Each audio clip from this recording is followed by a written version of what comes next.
नमस्ते, प्रणाम, जय श्री राम दोस्तों। मैं वैष्णवी, मैं पूनम, मैं रानी।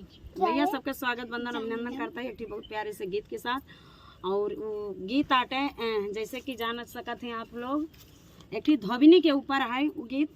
और धोबिन इतनी चतुर है, चला के है, गठरी में दुई लुगरी लेके काव काव करती है, कहाँ कहाँ जाती है। गीत के माध्यम से सुनिए और गीत कैसे लगा तनी कमेंट करके जरूर बताइए।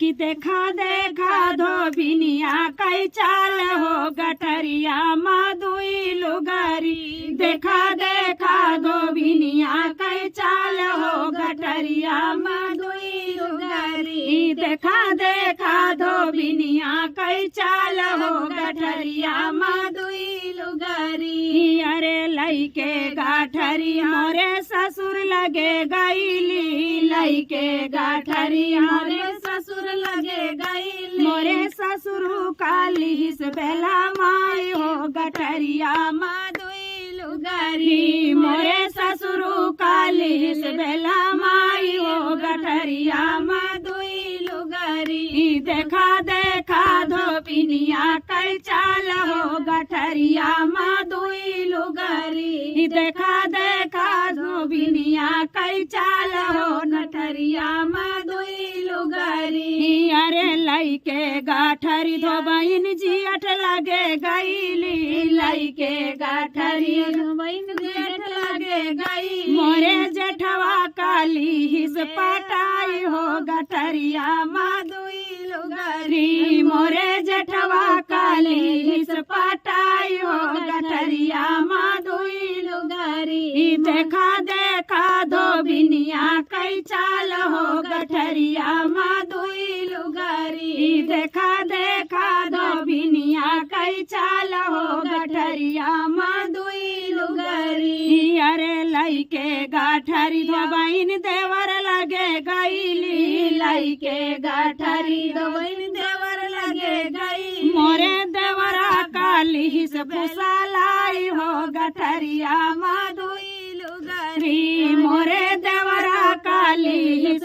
फुसलाई हो, गठरिया मधुई लुगरी। देखा देखा धोबिनिया कई चाल हो, गठरिया मधुई लुगरी। देखा देखा गठरिया कई चाल हो, गठरिया मधुई लुगरी। देखा देखा धोबिनिया कई चाल हो, गठरिया मधुई लुगरी। देखा देखा नदिया कई चाल हो, गठरिया मधुई लुगरी। अरे लइके गाठरी हमारे पिया लगे गईली, लइके गाठरी अपने भैया लगे गई। हमारे पियावा काली बेला माई हो, गठरिया मधुई लुगरी। मोरे भैया काली पटाई हो, गठरिया मधुई लुगरी। देखा देखा धोबिनिया कई चाल हो, गठरिया मधुई लुगरी। देखा देखा भौजिया कई चाल हो, गठरिया मधुई लुगरी। देखा देखा भौजिया कई चाल हो, गठरिया मधुई लुगरी। देखा देखा नदिया कई चाल हो, गठरिया मधुई लुगरी। अरे देखा